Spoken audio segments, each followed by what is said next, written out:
Assalamualaikum warahmatullahi wabarakatuh. Baiklah, selamat siang Bapak Ibu Guru semuanya. Selamat datang dalam acara penuntasan modul 1.4 diseminasi pemahaman dan pengalaman penerapan budaya positif oleh Bapak Redo Terisdo SPDGR CGP Angkatan 8 di SNG 02 Kepaya.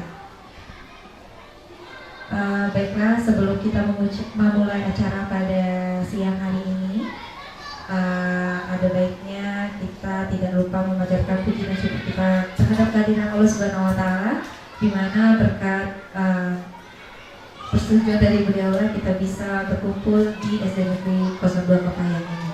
Dan tidak lupa pula salawat dan salam kita haturkan kepada puji junjungan Nabi kita Nabi Muhammad SAW, karena berkat perjuangan beliau kita bisa merasakan alam yang penuh dengan seperti kita rasakan pada siang hari ini. Dan dalam acara penugasan modul 1.4 ini, maka nanti kita akan mendengarkan pemaparan materi dari Bapak Redo Terisdo SPDGR, yaitu diseminasi pemahaman dan pengalaman penerapan budaya positif. Nah, sebelum kita menyaksikan pemaparan materi pada siang hari ini, sebelumnya saya akan mengundang Bapak Kepala Sekolah SD Negeri 02 Kepayang untuk memberikan kata sambutan terlebih dahulu. Kepada Bapak, kami persilakan. Alhamdulillah, saya ala ilah ilallah wa saya ala Muhammad Rasulullah sallallahu alaihi wasallam wa ala alihi wasallam. Yang saya hormati Bapak itu selaku materi, yang saya hormati seluruh dewan guru yang hadir pada kesempatan hari ini. Pertama-tama marilah kita berikan puji syukur kepada Allah Subhanahu wa Ta'ala karena berkat limpahan rahmatnya pada kesempatan sore ini kita bisa berkumpul dalam rangka menimba ilmu yang nanti akan kita ajarkan oleh pemateri. Salawat dan salam kita serahkan pada junjungan kita Nabi Muhammad sallallahu alaihi wasallam, Muhammad wa ala alihi Muhammad. Bapak Ibu yang saya hormati, ini adalah suatu kesempatan yang sangat bagus bagi kita karena materi yang akan kita terima nanti yaitu tentang penuntasan modul 1.4 diseminasi pemahaman dan pengalaman penerapan budaya positif. Tentu program ini memerlukan suatu proses, jadi harapan kita nanti kita mulai dulu budaya ini, dan itu tentu memerlukan proses yang tidak sedikit. Terima kasih kepada Bapak Suparno yang telah memberikan kata sambutannya. Selanjutnya kita akan memasuki ke dalam acara inti kita, yaitu pemaparan materi tentang penugasan modul 1.4 yang akan disampaikan oleh Bapak Redo Terisdo SPD. Assalamualaikum warahmatullahi wabarakatuh. Selamat siang Bapak dan Ibu semua, yang terhormat Kepala Sekolah SDN 02 Kepayang Bapak Suparno, yang kami hormati Bapak Ibu Dewan Guru SD Negeri 02 Kepayang. Pertama-tama dan pertama, marilah kita selalu panjatkan puji syukur kehadirat Allah SWT, yang mana berkat rahmat, inayah serta hidayahnya kita bisa berkumpul di SD Negeri 02 Kepayang ini dalam rangka acara pembebasan modul 1.4 tentang budaya positif, yang memang materi ini materi yang sudah saya pelajari di pendidikan guru penggerak di modul 1.4. Nah, sekarang kami sudah berada di modul 2 dan ini wajib harus ada limbasnya. Jadi saya selaku seorang calon guru penggerak itu harus memberikan dan tidak berbagi sharing kepada Bapak dan Ibu yang ada di sekolahnya. Salawat beri salam tak lupa pula kita aturkan pada bimbingan kita Nabi besar Muhammad sallallahu alaihi wasallam. Allahumma shalli ala Muhammad wa ala ali Muhammad. Semoga dengan sering kita bersalawat kepada beliau, kita semua mendapat syafaatnya di akhir nanti. Amin amin ya rabbal alamin. Bapak Ibu yang kami hormati, sebelumnya saya mohon izin ini Pak Soekarno, Pak Dedi dan semua Bapak Ibu guru yang lain, bahwa hari ini saya sifatnya berbagi, sharing, Beli, ya, tidak menggurui, tidak cuma berbagi apa yang sudah saya pelajari yang ada di pendidikan dijadikan guru penggerak. Mudah-mudahan hal yang bisa saya dapatkan ini bisa berimbas kepada sekolah dan mudah-mudahan kita bisa terapkan apa saja budaya positif tersebut. Oke, kita mulai berani Bu ya, siap? Oke. Ya berani Bu. Kita mulai dari pertama.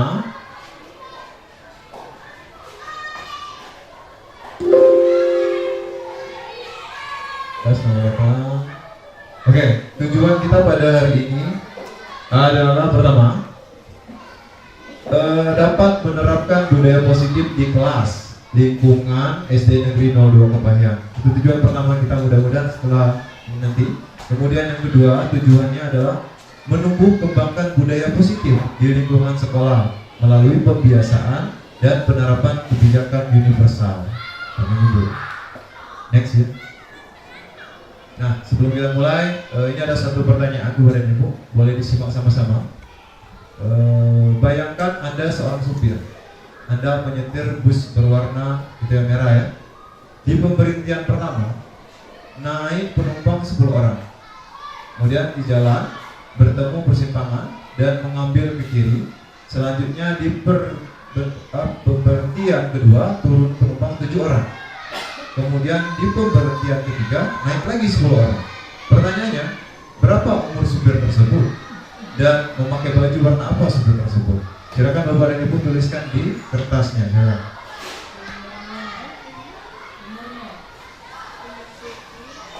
Coba kita simak lagi. Silakan.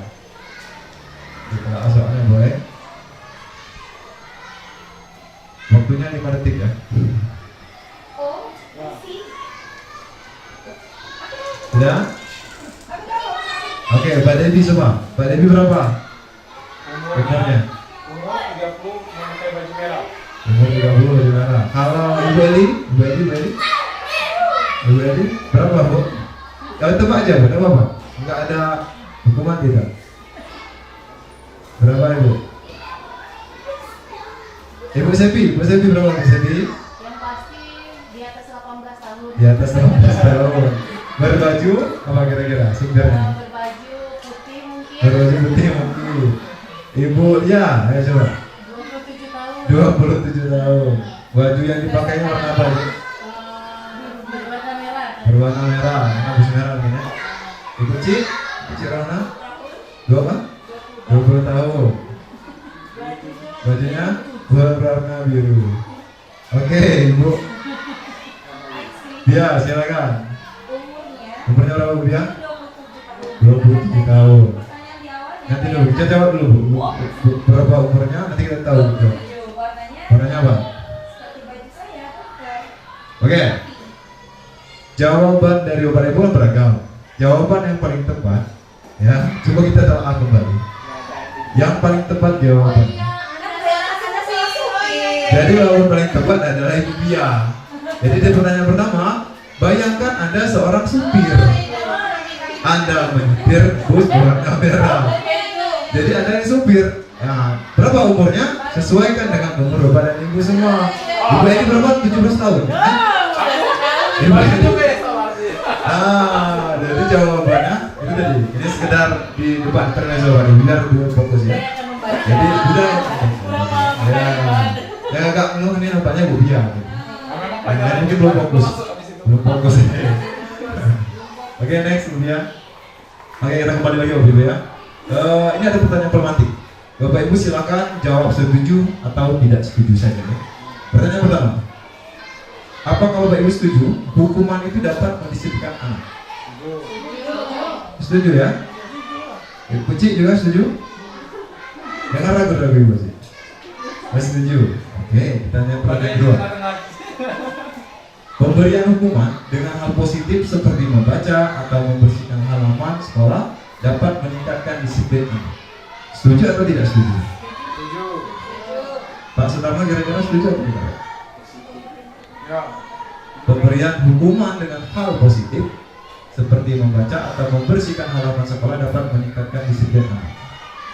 Setuju Bapak ya? Pak Dedi? Setuju. Bu Dedi? Setuju ya, jadi hampir semua setuju ya. Pertanyaan ketiga, memberi penghargaan dapat meningkatkan motivasi anak. Ya. Setuju? Setuju ya? Oke, dari hal Bapak Ibu semuanya dari ketiga pertanyaan ini tanggapannya bahwa setuju. Boleh dikit sedikit?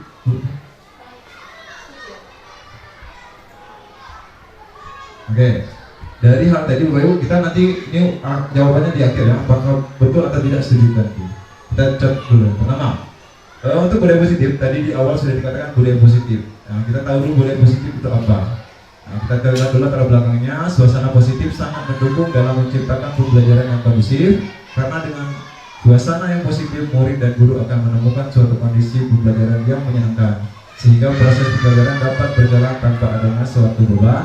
Tapi suatu kebutuhan suasana positif juga akan membantu menggerakkan moral yang positif bagi murid, sehingga karakter murid tidak hanya terbentuk dari akademik intelektualnya saja, tapi juga dari lingkungan yang ada. Kemudian yang pertanyaan tadi budaya positif adalah nilai-nilai atau keyakinan dan kebiasaan di sekolah yang berpihak pada murid, agar murid dapat berkembang menjadi pribadi yang kritis, penuh hormat dan bertanggung jawab. Itu pengertian dari budaya positif. Kita kembali lagi kita akan masuk lagi lebih dalam pengertian budaya positif. Nah, sekarang boleh lagi Bapak Ibu untuk mengetahui budaya positif seperti tadi. Kita ada tugas sedikit bermain peran. Saya minta nanti ada yang bertugas menjadi A dan ada yang menjadi tugas menjadi B. Dimana tugas A ini nanti adalah mengepalkan salah satu tangan. Kemudian coba bayangkan bahwa Anda menyimpan sesuatu yang sangat berharga di dalam kepalan tangan Anda. Anda perlu menjaga benda tersebut sekuat tenaga Anda, karena begitu pentingnya untuk kehidupan Anda. Ya, kurang lebih. Coba Pak Debi. Maju dikit Pak Debi. Coba, anggap Pak Debi sedang mengepal sesuatu yang sangat penting di kehidupannya Pak Debi. Ya, jadi jangan sampai terbuka lah kira-kira. Ini penting sekali. Anggap saja sesuatu yang penting, apakah untuk uang atau bagaimana ya. Kemudian saya minta untuk Cik boleh maju untuk yang jadi B. Nah, Ibu Cik nanti berperan mencoba dengan segala cara untuk membuka kepalanya Pak Debi ini dengan cara membujukkan, menghardikkan, mengintimidasikan, memarahikan, menggodahkan, menggelitik, bahkan menawari Anda uang ya Pak Debi, agar bisa membuka kepala tangan ini. Boleh, silakan. Kira-kira Pak Debi. Artinya Pak Debi ini punya hal yang penting. Yang sebenarnya kalau kamu buka Pak Debi itu bisa bisa membayangkan ataupun yang penting. Bagaimana caranya Cik agar bisa membuka tersebut? Kira-kira. Bagaimana cara Cik?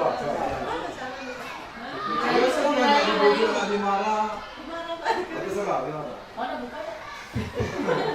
Jangan di sini. Mana buka tidak benar-benar? Aturan yang bilang tadi. Cik, kau Cik. Itu penting itu. Apa yang dibuka? Itu makon.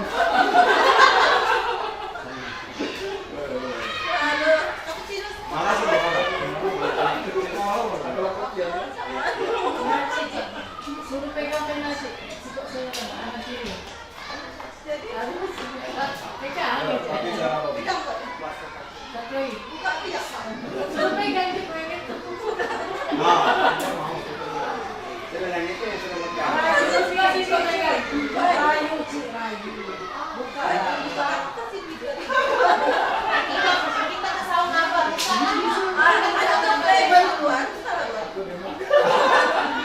Ada kopi hitam?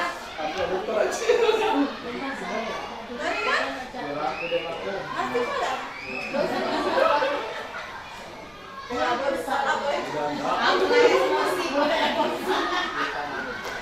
Oke, terima kasih Ibu Cik, Mbak Devi.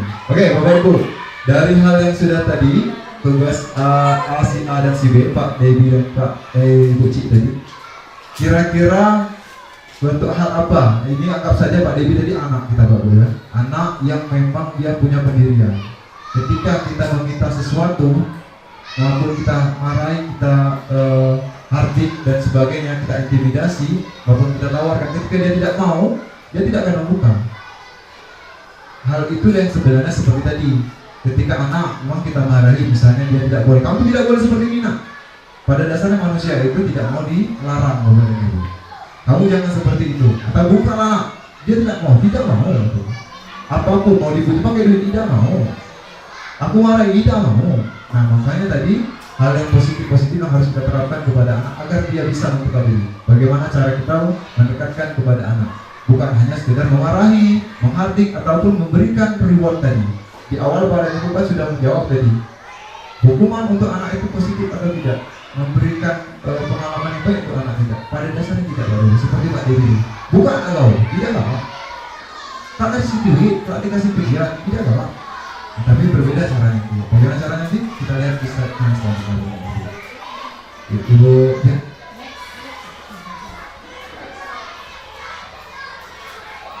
Oke, di mana tadi seorang Ibu Cik yang mau mengontrol seorang Pak Dedi, yang dia tidak mau dikontrol, dia mau pendiriannya sendiri, mau dibujuk seperti apa, mau dimarah pun seperti apa, dia tidak mau. Dia sesuai dengan pendiriannya seperti anak kita. Nah di sini ada teori kontrol dari Dr. William Glasser mengatakan bahwa ilusi guru mengontrol murid. Pada dasarnya kita tidak dapat memaksa murid untuk berbuat sesuatu jikalau murid tersebut memilih untuk tidak melakukannya. Walaupun tampaknya guru sedang mengontrol perilaku murid. Hal demikian terjadi karena murid sedang mengizinkan dirinya dikontrol. Saat itu bentuk kontrol guru menjadi kebutuhan dasar yang dipilih murid tersebut. Teori kontrol menyatakan bahwa semua perilaku memiliki tujuan, bahkan terhadap perilaku yang tidak dia sukai. Kita yuk, seakan-akan kita bisa mengontrol padahal tidak bisa mengontrol anak tersebut. Kemudian ilusi bahwa semua penguatan positif, efektif dan bermanfaat. Penguatan positif atau bujukan adalah bentuk-bentuk kontrol. Segala usaha untuk mempengaruhi murid agar mengulangi suatu perilaku tertentu adalah suatu usaha untuk mengontrol murid tersebut dalam jangka waktu tertentu. Kemungkinan murid tersebut akan menyadarinya dan mencoba untuk menolak bujukan kita, atau bisa jadi murid tersebut menjadi tergantung pada pendapat sang guru untuk berusaha. Kontrol sekali bisa dia lupa, tapi nanti dia sudah paham bahwa anak itu pada dasar tidak mau dikontrol. Ya, cara bagaimana kita mengontrol. Kemudian ilusi bahwa kritik dan membuat orang merasa bersalah dapat menguatkan karakter, itu hanya ilusi. Bagaimana caranya menggunakan kritik dan rasa bersalah untuk mengontrol murid menuju pada identitas gagal? Mereka belajar untuk merasa buruk tentang diri mereka. Mereka mengembangkan dialog diri yang negatif. Kadang kala sulit bagi guru untuk mengidentifikasi bahwa mereka sedang melakukan perilaku ini, karena seringkali guru cukup menggunakan suara halus untuk menyampaikan pesan negatif. Ya, jadi seakan-akan anak itu bersalah, itu hanya ilusi ya Bapak Ibu. Karena tidak perlu kita bentak-bentak anak itu. Dengan kata halus pun, dia mungkin sering pengalaman. Dengan kata halus anak sudah paham. Daripada kita berkencang ya, urat nadi kita keluar, urat leher kita keluar untuk mengontrol anak, sedangkan kata halus pun bisa kita kontrol anak tersebut. Kemudian ilusi bahwa orang dewasa memiliki hak untuk memaksa. Itu ilusi saja Bapak Ibu. Kenapa? Banyak orang dewasa yang percaya bahwa mereka memiliki tanggung jawab untuk membuat murid-murid berbuat hal-hal tertentu. Apapun yang dilakukan dapat diterima selama ada sebuah kemajuan berdasarkan sebuah pengukuran kinerja. Pada saat itu pula, orang dewasa akan menyadari bahwa perilaku memaksa tidak akan efektif untuk jangka waktu panjang dan sebuah hubungan pemusuhan akan terbentuk. Bapak Ibu bisa nangkap kira-kira? Ya, jangan seakan-akan Bapak Ibu dewasa mengontrol anak Bapak Ibu. Karena pada dasar setiap anak itu bukannya orang dewasa yang kecil. Dia punya prinsipnya sendiri. Tidak penting mentang-mentang kita guru, kita mau kontrol anak. Tidak bisa seperti itu semata-mata Bapak Ibu. Next.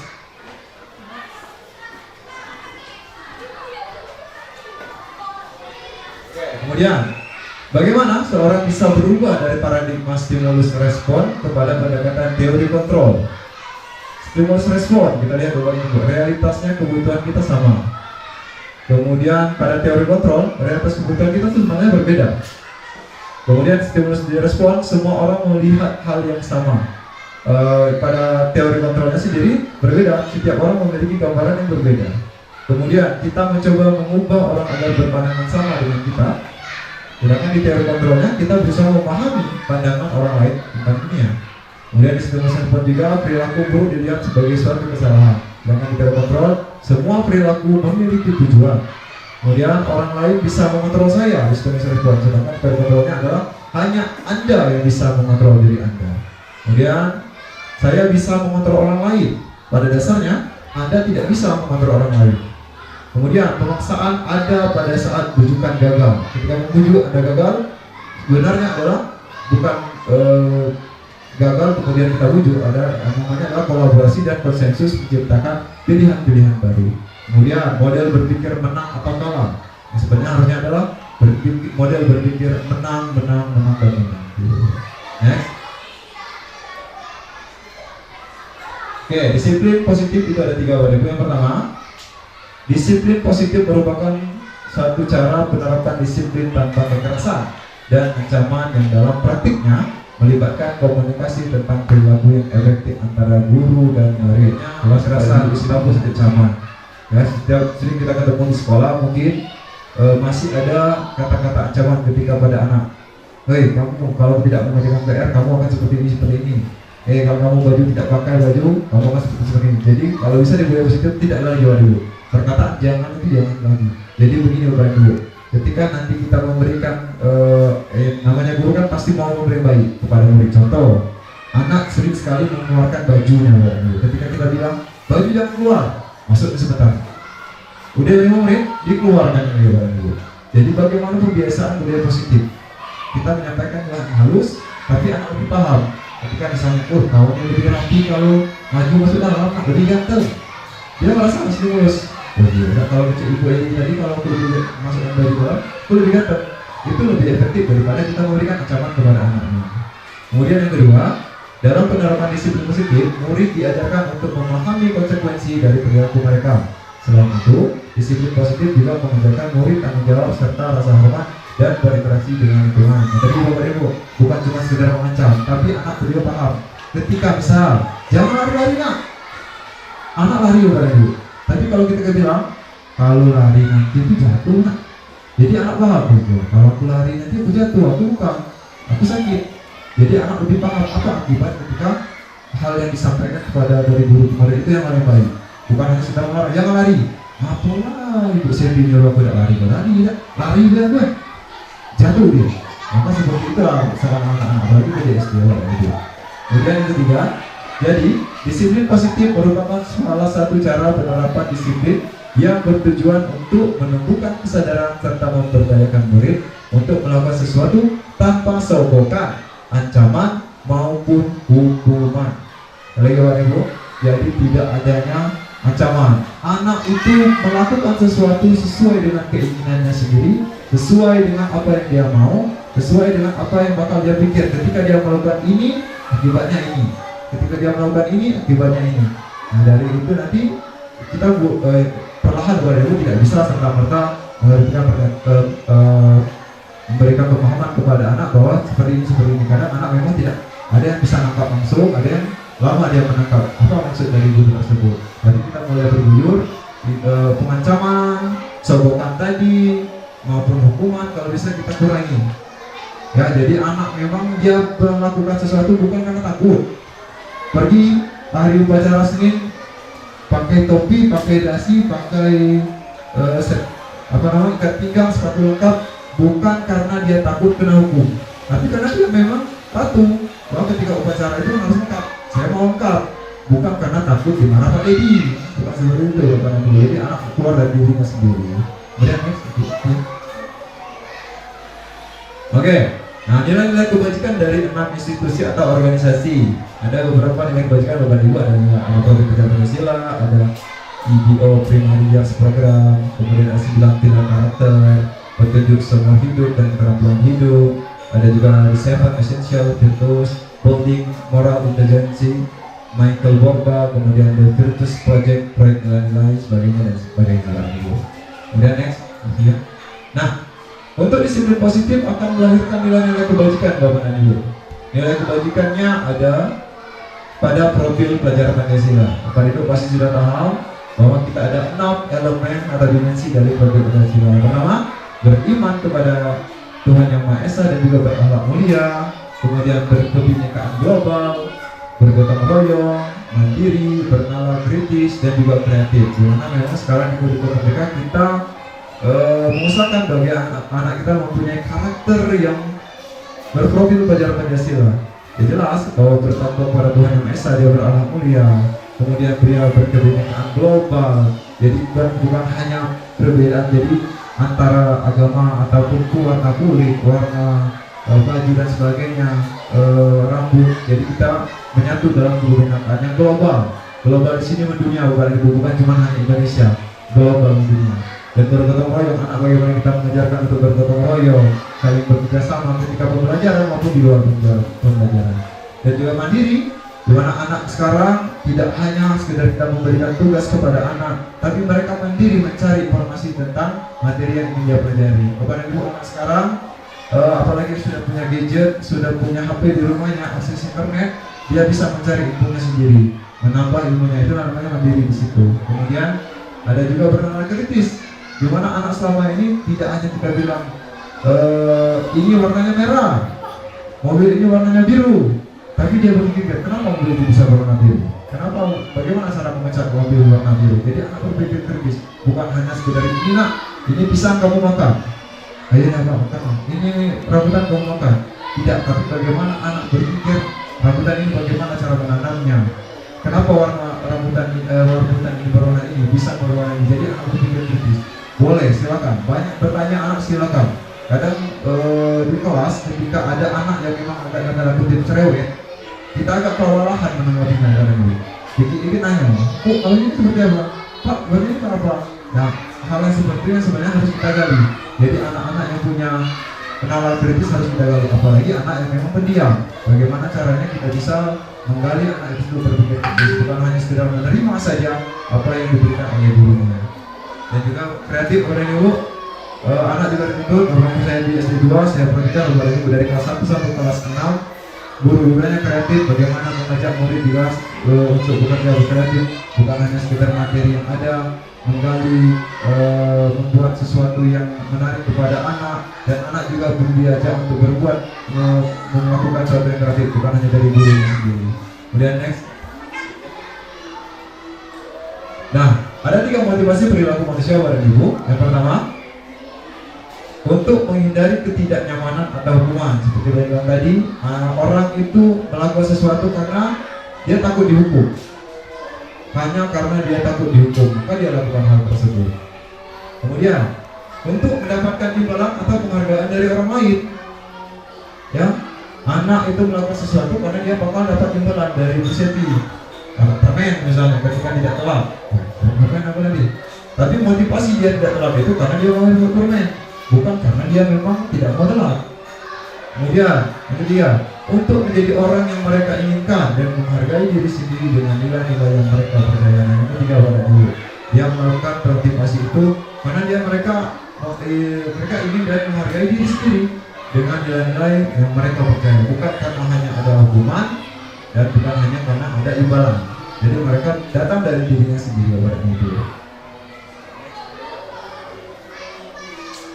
Kemudian identitas hukuman, konsekuensi dan restitusi, Bapak Ibu. Nah, kita lihat hukuman, kemudian ada konsekuensi dan juga ada namanya restitusi.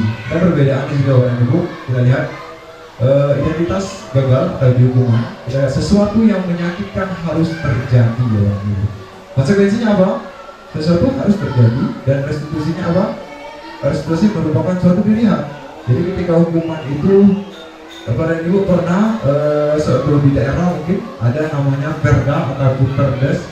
Misalkan kalau di daerah tidak boleh membuang sampah sembarangan, misalnya ada peraturan seperti itu.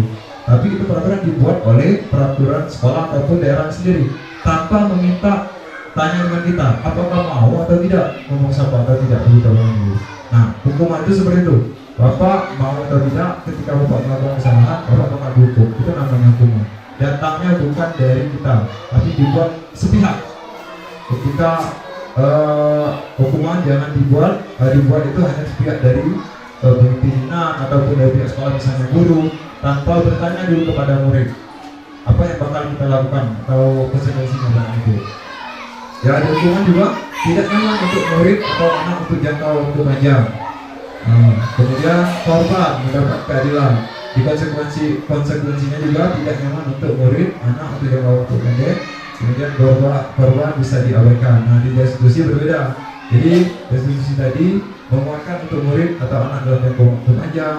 korban mendapatkan ganti. Jadi bedanya hukuman dan restitusi Bapak dan Ibu, hukuman itu berangkat dari tadi saya bilang peraturan yang dibuat sepihak. Ketika mau tidak mau harus dilaksanakan. Kalau Bapak Ibu lakukan, dapatlah hukuman. Tapi berbeda restitusi, Bapak dan Ibu diberikan pendapatan dan apa yang sanksi itu bisa dibilang diminimalisir. Kita menguatkan untuk murid dan teman-teman yang bukan hanya sekedar hari itu kita beri hukuman saja. Next ya. Lalu untuk yang sekarang hukuman ya lebih detail lagi Bapak Ibu. Disiplin, hukuman perilaku pasif agresif meningkat, kemudian sistem tidak akan berjalan bila murid tidak takut, berlaku hanya pada sebuah institusi, tidak berlanjut pada kehidupan nyata, kemudian peraturannya adalah kamu harus ya dihukuman ke Bapak Ibu, dan murid atau anak membenci peraturan. Nah, kalau di konsekuensinya penguatan hanya bertahan dalam jangka waktu pendek Bapak Ibu. Kemudian memerlukan monitoring dan supervisi terus-menerus pada guru, membantu penerapan mengikuti peraturan dalam masyarakat. Kemudian di kalimatnya ada apa peraturannya, membuka kamu peraturannya, terima kasih. Kemudian dari restitusi lebih halus lagi Bapak Ibu, masalah terpecahkan, murid belajar bertanggung jawab untuk perilakunya, fokus pada pemecahan masalah dalam jangka waktu panjang. Kemudian kalimat yang di restitusi adalah apa yang kamu yakini, apa yang bisa kamu lakukan untuk memperbaiki masalah ini, murid atau anak atau menghormati diri orang sendiri. Nah, di bentuk negatifnya Bapak Ibu ketika hukuman itu ya katakan negatifnya misalkan di hukuman awas kalau lakukan lagi nanti awas kamu ya. Tapi di konsekuensi bentuk netralnya itu lakukan apa yang saya katakan. Tapi di positif di restitusi adalah apakah hal ini yang sungguhnya ingin kamu lakukan? Ya, ketika anak berbuat salah jangan kita ancam seperti tadi, berikan perhatian dan katakan bahwa apakah ini hal yang kamu inginkan sebenarnya. Ya, kemudian modelnya bentuk paksaan, di netral stimulus respon, di kontrol positif, mendorong menyalahkan diri, mendorong kepatuhan, mendorong disiplin positif, konsep diri yang buruk ketika di negatif hukuman, murid dan anak belajar menemukan kesalahan, kemudian mencoba mengontrol anak dengan penguatan negatif, membayar impas kesalahan, kemudian stimulus kontrol, mendorong kepatuhan, konsep diri baik, murid dan anak belajar saat peraturan, kemudian di positif mendorong disiplin positif, konsep diri kuat, murid anak belajar mencegah masalah, anak paham bahwa dirinya sendiri pegang kendali kontrol. Jadi Bapak Ibu, hukuman ini tadi saya bilang bahwa bentuknya itu paksaan biasanya, tapi kalau dibentuk konsekuensi ataupun restitusi, kita mengajak anak untuk bisa berbicara lebih halus, lebih positif, bukan hanya sekedar mendikte kita anak bahwa kamu jangan seperti itu, tapi bagaimana, apakah kamu yang lakukan itu bagus atau tidak nak? Apa yang sudah kamu lakukan itu apakah berbahaya atau tidak? Bukan hanya sekedar jangan seperti itu Bapak Ibu. Sekarang lebih ya masih itu tadi dari segala Bapak Ibu bisa kita baca ya, dampak pada murid marah, rasa bersalah, berdiri, mengasihkan diri ya. Kemudian tiba-tiba tidak diharapkan atau sangat membukai, dibuat guru rumah itu menyakitkan guru ke konsekuensi, dan diskusi Bapak Ibu kehilangan hak waktu kita seorang diri ya, sudah diketahui masuk akal dibuat oleh guru, murid membantu guru menyatakan peraturan, dan diskusi murid anak tidak kehilangan waktu yang bersama untuk memperbaiki diri berupa undangan untuk mengadakan restitusi dibuat oleh murid atau anak, menguatkan guru memberikan keyakinan kelas, membimbing kerangka acuan berbagai restitusi murid dan anak. Oke, next. Oke, Bapak dan Ibu, tadi sudah di awal saya sampaikan bahwa beberapa artikel pertanyaan bentuk hukuman atau konsekuensi atau sanksi tadi. Saya bilang kalau hukuman kepada Ibu itu hanya sifatnya satu pihak. Kita memberikan hukuman kepada anak yang bisa dibilang lebih negatif dibanding sanksi atau konsekuensi. Konsekuensi tadi yang sudah kita katakan di awal buat perjanjian, ketika melanggar apa sanksi yang bakal kita berikan. Tapi kalau hukuman biasanya lebih ke kita yang buat peraturan, kamu jangan seperti ini. Tapi tanpa adanya pertanyaan di awal. Kita lihat dulu nih, ada 1, 2, 3, 4, 5, 6 pertanyaan. Bapak Ibu silakan pilih ya. Kita lihat nanti jawaban Bapak Ibu betul atau tidak. Mencatat 100 kali di dalam buku kalimat, saya tidak akan terlambat lagi karena terlambat ke sekolah. Bentuk tindakan seperti ini itu bentuk hukuman atau sanksi konsekuensi Bapak Ibu. Hukuman. Uji, hukuman kira-kira. Ini kita cek, boleh dicek ya. Klik. Nah, hukuman ini. Sanksi itu lebih kepada sanksi, bukan sekedar hanya sekedar hukuman untuk anak. Ya, kemudian yang kedua, membersihkan coretan yang dibuatnya di meja tulis.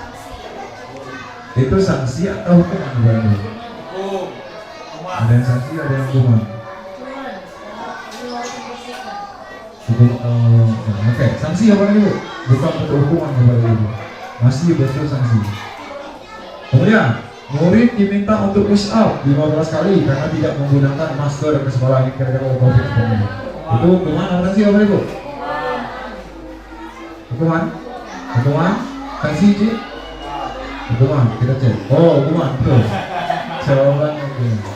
Kemudian berjemur di lapangan basket pukul 12.00 karena mau ngobrol dengan teman. Itu hukuman apa sanksi?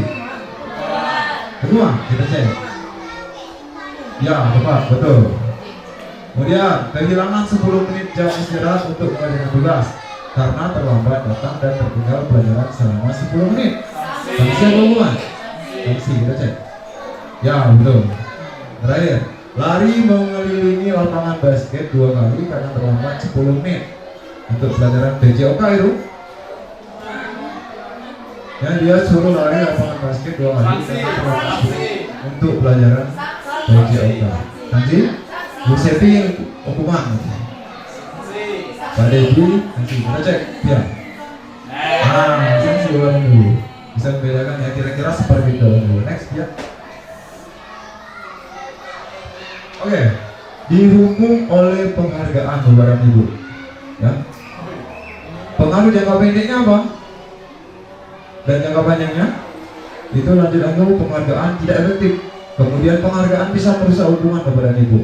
Penghargaan mengurangi ketepatan, penghargaan menurunkan kualitas, penghargaan mematikan kreativitas, dan penghargaan menghukum motivasi dari dalam diri atau istrinya. Jadi dihukum oleh penghargaan Bapak Ibu. Maksudnya bagaimana Bapak Ibu? Jadi kita bilang tadi, ketika melakukan sesuatu itu karena adanya penghargaan atau imbalan. Ya, usahakan anak berbuat sesuatu itu bukan karena takut dihukum ataupun dia mau minta imbalan, tapi datang dari dia sendiri. Bagaimana caranya? Kita lanjutkan dan fokus pada proses Oke. Bentuk program kebajikan atau apresiasi. Oke, Ibu ya. Restitusi. Apa itu restitusi? Restitusi adalah sebuah cara menanamkan disiplin positif pada murid. Restitusi adalah proses menciptakan kondisi bagi murid untuk memperbaiki kesalahan mereka sehingga mereka bisa kembali pada kelompok mereka dengan karakter yang lebih kuat. Jadi restitusi ini Bapak dan Ibu sesuatu hal yang bagaimana caranya agar kita bisa mengontrol suatu masalah, bukan hanya sekedar menjudge anak, tapi bagaimana caranya kita memberikan solusi kepada anak kita sebab ada sesuatu hal yang mereka lakukan itu salah. Nanti kita bisa cek di video Bapak dan Ibu. Next. Ciri-ciri restitusi. Restitusi bukan untuk menebus kesalahan, namun untuk belajar dari kesalahan. Restitusi juga memperbaiki hubungan. Restitusi adalah tawaran, bukan paksaan kepada Ibu. Restitusi menuntut untuk melihat ke dalam diri. Restitusi mencari kebutuhan dasar yang mendasari tindakan. Restitusi diri adalah cara yang paling baik. Kemudian restitusi fokus pada solusi orang itu. Restitusi menguatkan. Restitusi fokus pada karakter bukan tindakan. Restitusi mengembalikan murid yang berbuat salah pada kelompoknya. Jadi Bapak Ibu yang punya kesalahan, anak lagi belagu, gerbang-gerbang ya, kita panggil dengan baik-baik. Bukan hanya kita bilang kamu nakal, kamu dihukum. Jangan mikir ke situ. Tidak seperti caranya. Tapi caranya bagaimana? Nanti kita cek juga di slide berikutnya Bapak Ibu. Next. Prosedur pembentukan keyakinan sekolah atau kelas Bapak Ibu. Nah, ini mungkin sudah pernah dilakukan juga Bapak Ibu. Warga sekolah atau murid dipersilakan berbicara pendapat tentang peraturan yang perlu disepakati. Ini bentuknya seperti keyakinan kelas, sama halnya seperti peraturan. Bapak dan Ibu punya peraturan kelas di masing-masing kan? Bagaimana? Apa saja kira-kira peraturan kelasnya, Pak Devi? Apa tidak boleh sekolah? Kira-kira apa lagi? Tidak boleh datang terlambat. Ya, melaksanakan piket. Apa lagi kira-kira ibu? Ya, harus dengan doa. Nah, itu biasanya peraturan yang dibuat oleh bapak ibu atau dibuat dengan anak-anak. Kesepakatan. Oke, betul. Jadi kesepakatan yang dibuat oleh anak, bukan hanya kita yang memberikan peraturan, tapi peraturan itu sendiri atau keyakinan tersebut datang dari anak tersebut. Berikan mereka kesempatan untuk mereka memberikan penjelasan bahwa kami mau seperti ini pak, saya mau agar datangnya tepat waktu mengerjakan tugas sesuai dengan waktunya bapak ibu. Bapak ibu bukan hanya sekedar memberikan peraturan dan anak wajib melaksanakan, tidak, tapi peraturan itu datang dari anak itu sendiri. Jadi warga sekolah murid dipersilakan bersuara pendapat tentang peraturan tadi ya. Jadi anak datang untuk memberikan apa yang mereka inginkan, kemudian mencatat semua masukan di papan tulis atau kertas besar agar semua bisa melihat. Kemudian susun keyakinan kelas sesuai prosedur menentukan keyakinan sekolah atau kelas.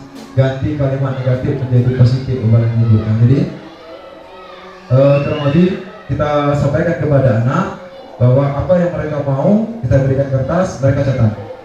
Misalkan ada katakannya jangan terlambat, jangan membuang sampah sembarangan. Nah, hal yang seperti itu masih kata kalimat negatif Pak Dedi kira-kira.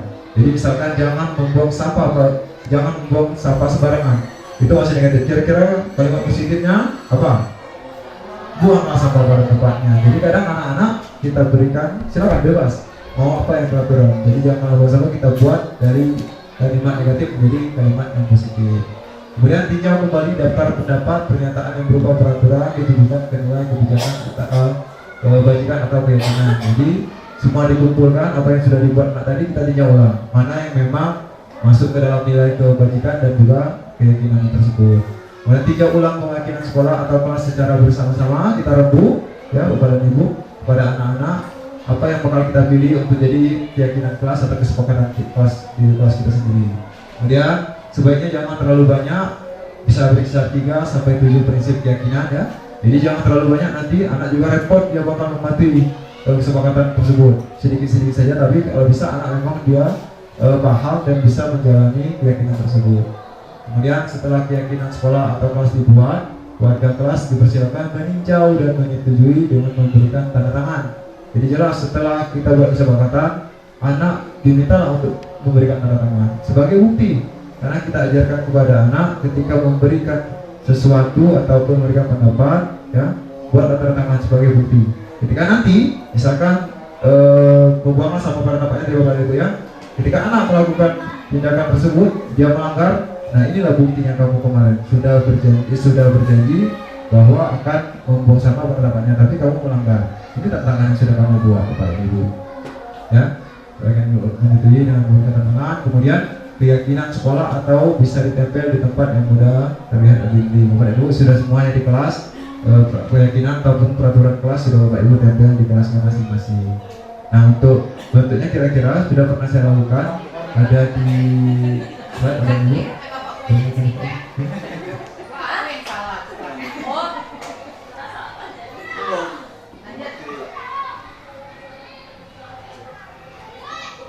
Oke Bapak Ibu, kita lihat dulu untuk peraturan. Ada beberapa peraturan atau keyakinan kelas. Boleh kita sedikit berikan jawaban ya. Untuk peraturan pertama, kembalikan barang ke tempatnya. Kira-kira nilai kebajikan yang dituju apa Bapak Ibu? Kembalikan barang ke tempatnya. Maka itu disiplin, bisa ya? Tanggung jawab, bisa. Disiplin, tanggung jawab boleh ya. Yang kedua, dilarang mengganggu orang lain. Apa kira-kira nilai kebajikan yang bakal kita tuju dari peraturan tersebut? Nah, kira-kira nilai kebajikannya dulu. Apa yang mau kita tuju ketika ada peraturan yang menyebutkan bahwa dilarang mengganggu orang lain? Disiplin bisa? Malah kalau dilarang anak tuh malah ganggu. Disiplin bisa. Ya, ketertiban, kita pernah ya. Ketertiban ini lah sebagainya. Jadi nanti ya, hadir di sekolah 15 ya kan, mana dulu Pak? Hadir di sekolah 15 menit sebelum pembelajaran dimulai. Baik kan? Disiplin ya. Kemudian dilarang melakukan kekerasan. Keterlibatan tadi Bapak Ibu bisa, kenyamanan tadi Bapak ya, keamanan tadi. Kemudian dilarang menggunakan narkoba. Apa nilai kebajikan yang bakal kita tuju?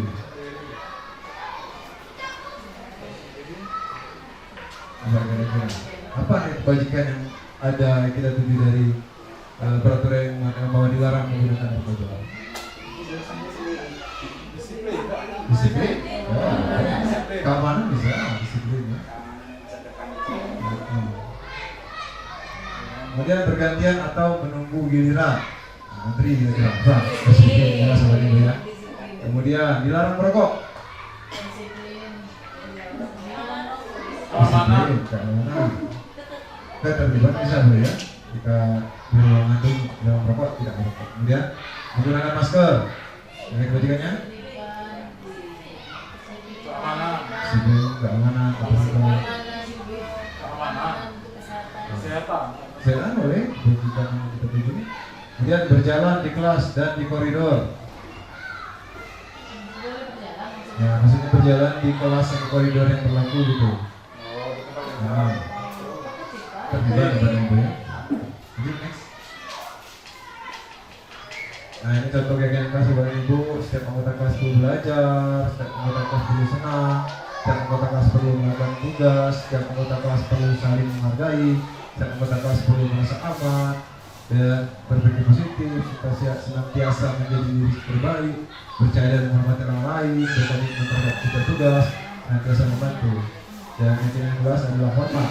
Itu kami yakini bahwa sangat penting untuk menghormati semua orang dan barang milik orang lain. Contohnya apa ya? Kemudian bekerja, kami meyakini sangat penting untuk melanjutkan segala pekerjaan atau mengikuti kegiatan yang telah ditugaskan. Diterima dan memiliki, kami meyakini bahwa sangat penting untuk sebagai semangat pada membuat apa yang mau dia ajakan kelas yang mau dia capai untuk ini kelas 4B yang kemarin. Anak tulis boleh gitu ya, kabar-kabar. Ya, ada beberapa anak yang menulis ya. Diberikan ini sticky note gitu ya. Jadi nanti pikiran ini ditulis, maka nanti ditempel di bawah tulis dan kita bacakan bersama-sama. Nah ini ada namanya ibu ini. Nah setelah dia tulis, dia menempelkan ke bawah tulis ya, tulisan apa saja keyakinan kelas yang ingin mereka capai. Yang boleh tempel ya, bergantian setelah menulis ditempel sampai nanti penuh orang ini. Yang bisa dilihat.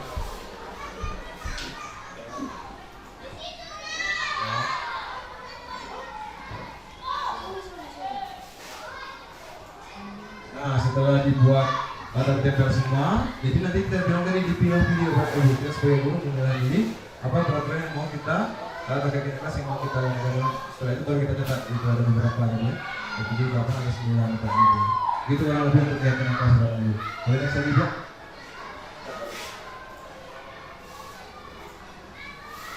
Oke next.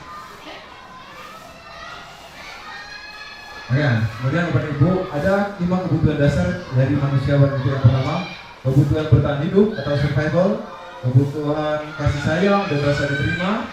Ya, contohnya hubungan atau sosial, memberi kasih sayang, merasa menjadi satu bagian kelompok. Dan kebutuhan bertahan hidup tadi ada makan, rumah, kesehatan, itu kebutuhan untuk kita bertahan hidup. Kemudian yang ketiga, kebutuhan dasar manusia itu penguasaan atau power, di mana seseorang itu ada keinginan untuk mencapai sesuatu, kompeten, diakui dan dihormati. Kemudian 4, kebebasan atau freedom, yaitu kebutuhan akan pilihan, kemandirian, mampu mengendalikan arah hidup. Kemudian yang kelima itu kesenangan atau fun, di mana manusia membutuhkan dan namanya mencari kesenangan, bermain dan tertawa. Oke, di sini ada kasus Bapak Ibu bahwa ada kelima kebutuhan tadi, di mana misalkan ada seorang Doni. Di atas apabila jawaban dari ketika ditanya oleh Ibu Akbar adalah karena ia lapar, orang tua tidak membawakan bekal makan siang, maka kebutuhan dasar yang sedang berusaha dipenuhi Doni adalah kebutuhan untuk bertahan hidup, untuk makan dan minum. Kemudian misalkan Doni menjawab bahwa alasannya mengambil bekal temannya karena dia merasa senang temannya jadi memperhatikan dia, maka di situ Doni membutuhkan kebutuhan akan kasih sayang. Ini sebenarnya ada video atau narasi Bapak Ibu, ini kita langsung cepat aja. Jadi kemudian ada seorang Doni di mana merasa hebat karena temannya jadi takut, itu adalah kebutuhan dasar kekuasaan. Kemudian bila Doni dan Kusni ini adalah merasa bosan dan bekal makanan yang dibawakan oleh ibunya dari rumah karena ibunya selalu membawakan bekal yang sama, maka itu adalah kebutuhan dasar yang itu namanya kebebasan, freedom. Jadi bebas mau dia yang lain, bosan dengan makanan yang sama. Kemudian misalkan Doni menjawab melakukan iseng saja, dia menikmati ekspresi wajah teman ketika kesal dan mengambil makanannya, maka itu adalah kebutuhan untuk kesenangan seorang Doni. Next. Dunia berkualitas, Bapak Ibu, dunia berkualitas Anda adalah tempat khusus dalam pikiran Anda, tempat Anda menyimpan gambaran representasi dari semua yang Anda inginkan. Bisa berisi orang-orang, hal-hal apa saja yang terbaik dalam hidup Anda dan membuat Anda merasa bahagia dan terpenuhi kebutuhan dasar Anda. Dan menurut Dr. William Glaser, menyebutnya seperti semacam album foto, sehingga isinya tidak akan terlalu banyak, hanya akan terdiri dari beberapa hal saja yang sangat signifikan dan benar-benar terbaik dalam hidup Anda, yang membuat hidup Anda menjadi lebih bermakna, kebutuhan dasar bersifat lebih umum dan universal, sedangkan dunia berkualitas lebih unik dan universal. Next. Oke, tadi ada 5 kebutuhan dasar dan sekarang ada 5 posisi kontrol kita sebagai seorang guru, Bapak Ibu. Ada 5 kontrol dulu. Yang pertama, sebagai seorang penghukum. Kita lihat nanti, bisa dirasakan kita di posisi yang mana. Di mana seorang guru penghukum itu biasanya menggunakan hukuman fisik atau verbal. Jadi ini tipenya guru yang sering menghukum. Kemudian posisi kontrol yang kedua yaitu membuat rasa bersalah. Bersalah lebih bersuara lembut, menggunakan keheningan yang membuat orang merasa tidak nyaman. Itu biasanya menyalahkan orang. Nah kan, bahkan Bapak ini bilang kan, kalau nakal, padahal tidak kasar tapi membuat orang merasa bersalah. Kemudian yang ketiga, kontrolnya di posisi teman. Kita berusaha teman di mana tidak akan menyakiti murid tapi tetap mengontrol murid. Di mana anak itu kita posisikan menjadi seorang teman, bukan dihukum, bukan membuat bersalah dan juga tadi menjadi seorang teman. Kemudian keempat yaitu pemantau saja Bapak Ibu, di mana kita bertanggung jawab atas perilaku orang untuk diawasi saja, tidak memberikan beban, hanya sekedar mengawasi. Dan yang kelima yaitu manajer. Guru berbuat bersama murid, mempersilahkan murid, mempertanggungjawabkan perilakunya, mendukung murid menemukan solusi. Nah, dari kelima posisi kontrol ini Bapak dan Ibu bisa merasakan sendiri. Kira-kira Bapak dan Ibu berada di posisi mana? Ya, 1, 2, 3, 4, 5. Yang bisa menjawabnya Bapak dan Ibu sendiri. Kira-kira di mana? Nah, kalau misalkan biasanya Bapak dan Ibu hanya bisa menghukum, ya, artinya Bapak di posisi penghukum. Kalau Bapak Ibu sebagai teman, hanya sedang mengontrol saja, jadi tidak membuatkan untuk mempertanggungjawabkan perilakunya, anak menjadi lebih sadar. Nah, tapi idealnya manajer Bapak Ibu, mungkin bisa sudah di manajer. Lanjut. Nah, ini segitiga restitusi Bapak dan Ibu. Ini bentuk bagaimana cara kita menanggulangi suatu permasalahan di sekolah kita. Biasanya mungkin perkelahian, anak terlambat dan sebagainya. Jadi kalau bisa diusahakan jangan hanya sekedar penghukum tadi. Ada solusi namanya segitiga restitusi, di mana ada 3 bentuk aspek yang harus kita jalankan. Yang pertama, menstabilkan identitas, validasi tindakan yang salah, kemudian menanyakan keyakinan. Next. Nah, menstabilkan identitas itu seperti apa? Nah, mengubah identitas anak dari orang yang gagal melakukan kesalahan menjadi orang yang sukses. Contoh kalimatnya paling tepat, berbuat salah itu tidak apa-apa loh nak. Kemudian tidak ada manusia yang sempurna loh nak. Saya juga pernah melakukan kesalahan seperti itu. Kita bisa menyelesaikan ini. Bapak Ibu tertarik mencari siapa yang salah, tapi Bapak Ibu ingin mencari solusi dari permasalahan ini. Kamu berhak merasa begitu. Apa kamu sedang menjadi teman yang baik buat kamu sendiri? Itu kalimat-kalimat ketika kita di fase menstabilkan identitas Bapak Ibu. Lanjut yang kedua yaitu validasi tindakan yang salah atau validate the misbehavior. Untuk memenuhi kebutuhan dasar, kita akan menemukan cara paling efektif untuk memenuhi kebutuhan dasar. Kalimatnya kurang lebih seperti ini. Padahal kamu bisa melakukan ini lebih buruk dari ini ya. Kamu pasti punya alasan mengapa melakukan itu. Kamu patut bangga pada dirimu sendiri karena kamu telah memiliki sesuatu yang penting kamu. Kamu boleh mempertahankan sikapmu ini, tapi kamu harus menampakkan sikap yang baru. Kemudian yang ketiga, nah itu menanyakan keyakinan. Gimana jika sukses tercapai mampu memvalidasi tindakan yang salah? Anak siap dihukumkan dengan nilai yang dipercaya. Kalimatnya kira-kira lebih, apa yang kita percaya sebagai kelas atau keluarga? Nilai apa umum yang telah kita sepakati? Apa bayangan kita tentang kelas yang ideal? Kemudian kamu mau jadi orang yang seperti apa? Itu kalau di tingkat ketika menanyakan keyakinan Bapak Ibu.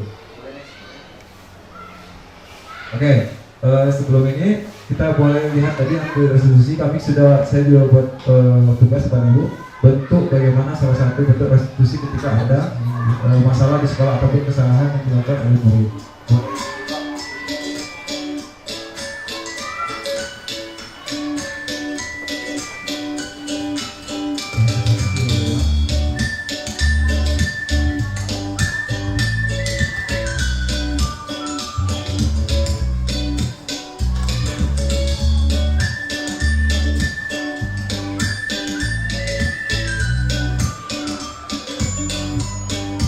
Ada 2 kasus Bapak Ibu.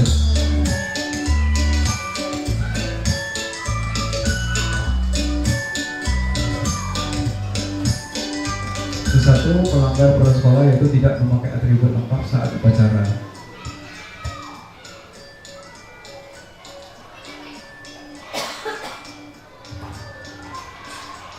Selamat pagi Bapak. Bapak perhatikan Bapak tidak mengenakan topi dan juga dasi. Apakah topi dan dasinya berwarna biru lantas? Iya, Pak. Tapi dari masih saya ketinggalan. Tidak dasi tertinggal tidak apa-apa Bapak. Karena kesalahan seperti ini sering juga terjadi. Di Senin kemarin ada juga teman kamu yang ketinggalan topi dan dasinya, ya kan? Iya, Pak. Tapi saya takut untuk nggak mau. Oh tidak apa-apa. Tapi Bapak mau tahu apa alasan kamu sehingga topi dan dasi kamu ketinggalan di rumah? Jadi saya mau jalan. Saya tunggu di rumah, tapi masih saya ketinggalan. Oh tidak, tapi yang Bapak lakukan sekarang sudah bagus ya, sudah datang tepat waktu walaupun ketinggalan topi dan dasinya. Nah, Kakak, Bapak mau tanya, tindakan Raka seperti ini apakah sudah melanggar keyakinan kelas kita atau tidak? Iya, Kira-kira yang Raka langgar itu apa? Keyakinan kelas mana? tidak disiplin waktu. Disiplin waktu itu penting atau tidak? Iya, penting. Nah, Kakak sudah tahu disiplin waktu itu penting. Kira-kira hal apa yang bakal Raka untuk memperbaiki kesalahan ini? Nah, jika Raka sudah memperbaiki kesalahan, nanti Raka kira-kira akan menjadi orang seperti apa? Anak yang? Oke, baik. Kalau itu, sekarang Raka silakan pergi ke barisan dan bersiap-siap untuk upacara ya. Terima kasih ya, Pak.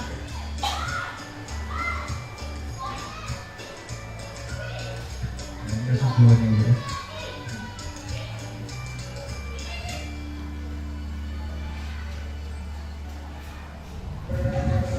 Lalu sedang apa? Oh, belum mengerjakan PR kerja. Oh, coba Lala sendiri.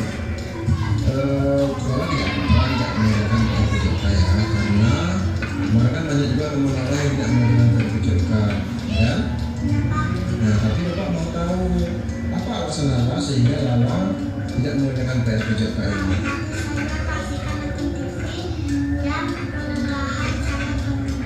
Oh, jadi malam tadi Lala mencicipi, kasihkan, terus tertidur. Tapi Lala bangun lagi tadi tidak kesiangan kan, dan datang ke sekolah tidak terlambat kan? Nah, artinya Lala sebenarnya hari ini sudah melakukan hal yang bagus ya, sebenarnya kamu baik, tidak datang terlambat ke sekolah. Tapi memang lupa atau tidak mengerjakan PR-nya. Kira-kira hal yang Lala lakukan ini atau tindakan yang Lala lakukan ini melanggar keyakinan kelas kita atau tidak? Kira-kira keyakinan kelas apa yang Lala langgar?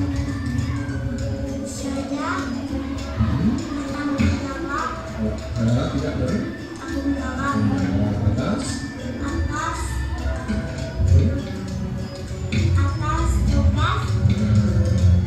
artinya Lala sudah tahu kan? Kira-kira tanggung jawab itu penting tidak Lala? Nah, kalau Lala sudah tahu tanggung jawab itu penting, kira-kira kedepannya apa yang bakal Lala kerjakan agar bisa memperbaiki kesalahan ini?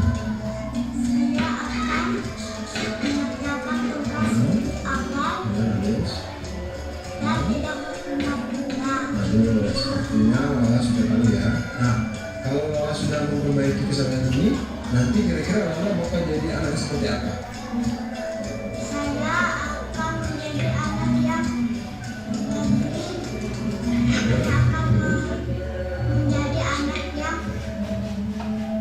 bertanggung jawab, dan mandiri. Nah, sudah tahu ya. Nah, sekarang silakan Lala duduk kembali dan melanjutkan kegiatan pembelajarannya ya. Assalamualaikum warahmatullahi wabarakatuh. Perkenalkan nama saya siswa SD tersebut. Saya merasa senang karena saya tidak dihukum karena saya tidak membawa topi dan dasi. Saya cuma diajak berdiskusi untuk memperbaiki kesalahan saya. Terima kasih Pak Dedo. Assalamualaikum warahmatullahi wabarakatuh. Assalamualaikum warahmatullahi wabarakatuh. Perkenalkan nama saya Askar dipanggil Lala. Saya siswi SDN Pasar yang saya merasa senang karena tadi saat saya tidak membaca ayat, saya tidak dihukum dan dimarahi. Tadi saya diajari untuk saya. Terima kasih. Assalamualaikum warahmatullahi wabarakatuh.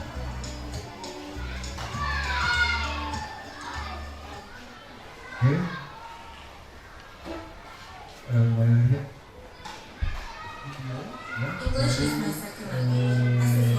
Untuk restitusi, bagaimana ketika ada dua kasus tadi, satu anak terlambat dan satu anak lagi tidak mengerjakan PR.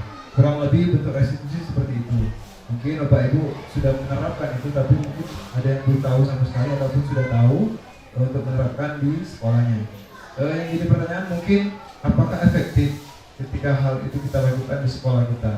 Ya, Bapak dan Ibu, ketika tadi ada yang terlambat, mungkin selama ini kita langsung berikan hukuman, telat 1 halaman, telat berdiri seperti ini, ataupun tidak pakai PR silakan berdiri di depan tempat tulis. Jadi kalau bisa ada beberapa aspek yang kita laksanakan, tidak hanya sekedar menghukum anak tersebut, Bapak Ibu. Oke, kemudian yang terakhir nih Bapak Ibu, saya minta untuk ada pembuatan refleksi. Bapak Ibu ada 4 pertanyaan. Saya mohon untuk bisa menjawab kepada tersebut, ditulis di kertas apa yang sudah kita pelajari hari ini, apa saja hal tersebut. Yang pertama, hal baru apa yang mengubah paradigma saya tentang pembelajaran kali ini, kemudian perasaan yang muncul selama mengikuti sesi ini, kemudian peran Pak Among seperti apakah yang telah saya terapkan, tadi ya 5 bentuk posisi tadi, kemudian saya akan menjadi Among yang seperti apa setelah mengikuti sesi ini. Kira-kira begitu. Silakan Bapak Ibu bisa memberikan tanggapan, memberikan jawaban dari refleksi ini.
Oke, Bapak Ibu, dari refleksi tadi ada keempat refleksi. Saya mau mendengar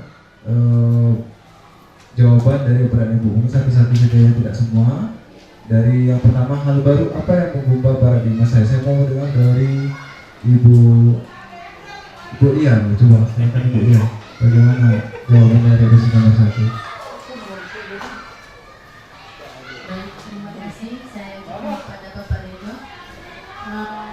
Dari sini, hal baru yang saya temukan adalah pada paradigma yang harus dirubah itu, kita itu tidak harus memberikan hukuman atau sanksi kepada siswa yang melanggar aturan, tetapi melalui pendekatan penyebab dari anak tersebut melanggar, dan diharapkan untuk siswa dapat memperbaiki dari kesalahan yang dilakukan. Yang dilakukan siswa, intinya menanamkan siswa, menanamkan sikap siswa itu harus belajar menghargai diri sendiri. Demikian Pak. itu. Baik, terima kasih ya. Jawabannya sangat luar biasa Bapak Ibu ya. Jadi bukan hanya sekedar mau hukum saja anak ya. Bagaimana mencari solusi pendekatan kepada anak tersebut. Hal baru yang mungkin Bapak ya. Kemudian yang kedua, perasaan yang muncul selama mengikuti sesi ini saya mau dengar dari Ibu Pak Debbie. Boleh? Silakan saya mau dengar. Bu Eli, boleh Bu saya mau dengar refleksi dari ini. Apa perasaannya kira-kira setelah mengikuti sesi ini?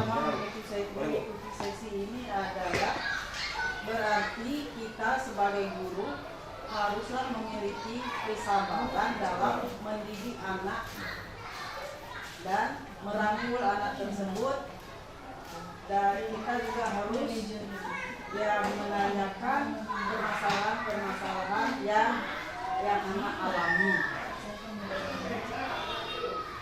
Jadi untuk ada dia, jadi perasaan yang muncul di sini jadi lebih paham bahwa seorang guru itu jauh harus lebih sabar ya, dari bukan hanya sekedar emosi ketika bagaimana lebih sabar menghargai anak tersebut, mengakrab lagi kepada anak, lebih memahami lagi anak tersebut ya. Nomor 3, peran among seperti apakah yang telah saya terapkan? Bisa mau dengar dari Pak Debbie? Pak Debbie, silakan Pak Debbie. Baik, peran among seperti apakah yang telah saya terapkan?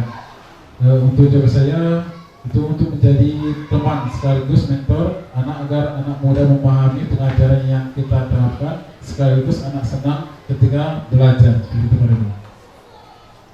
Terima kasih Pak Debbie. Jadi peran yang telah ya sudah Pak Debbie sudah lakukan selama ini, mungkin perannya di teman tadi ya sebagai rekan kepada ini muridnya ini. Tapi kita lihat juga setelah sesi ini, setelah tahu tadi mungkin ada perubahan tidak sebagai peran kita seorang among tadi. Saya mau dengar dari Bu Sebi. Bu Sebi, silakan Bu Sebi. Pertanyaannya, saya akan menjadi among yang seperti apa setelah mengikuti sesi ini? Kalau keinginan dari berbagai macam guru among tadi tentunya mau jadi tipe yang manajerial, tipe yang terbaik aku rasa tadi, karena di situ tidak ada pemaksaan, melainkan memberi tuntunan agar siswa dapat berkembang baik secara lahir maupun batinnya di dalam kelas, sehingga pembelajaran di kelas akan diterima dengan baik. Baik, terima kasih atas jawaban dari Bapak dan Ibu. Memang refleksi ini penting kepada Ibu yang mungkin kita terapkan saat pembelajaran, karena memang agak kelupaan. Tanyakan kepada anak setelah kita pembelajaran apa yang sudah dirasakan, apa pembelajaran yang kita lakukan tadi, apa manfaat dari pembelajaran tersebut. Karena saya sudah sendiri kadang lupa ketika belajar habis materi, selesai waktu habis. Seharusnya paling tidak harus kita tanyakan kepada anak tersebut bagaimana. Yang simpel saja, perasaan anak setelah saat belajar dengan ibu tadi bagaimana, anak senang tidak? Senang. Terus pelajaran apa yang sudah didapatkan? Paling tidak kita bisa mencari tahu batas mana untuk pemahaman anak tersebut dari pembelajaran kita. Kadang, mohon maaf, jangan sampai kata istilahnya itu ketika kita ngomong masuk telinga kanan, keluar telinga kiri, yang nggak tahu di bawahnya tidak ada. Jadi bentuk dari refleksi Bapak Ibu. Terima kasih. Kemudian next. Ya ini terakhir tadi refleksi bahwa ini pemaparan dari saya mungkin cukup dari saya untuk hari ini. Bapak Ibu, saya kembalikan lagi kepada moderator untuk mengirim kegiatan kita pada hari ini. Kemudian untuk Bapak Redo boleh beri tepuk tangan yang meriah untuk Bapak Redo yang sudah memaparkan materinya yang sangat menarik pada hari ini. Baiklah, sebelum kita menutup perjumpaan kita pada sore hari ini, apakah ada pertanyaan yang ingin diajukan kepada Bapak Redo? Oke, saya rasa sudah mengerti semua. Jadi inilah tadi pemaparan materi terkait tentang guru penggerak, yaitu calon guru penggerak kita Bapak Redo Trisdo. Jadi saya selaku moderator meminta maaf jika ada kesalahan. Dan kalau saya mohon ampun. Wabillahi taufiq wal hidayah. Wassalamualaikum warahmatullahi wabarakatuh.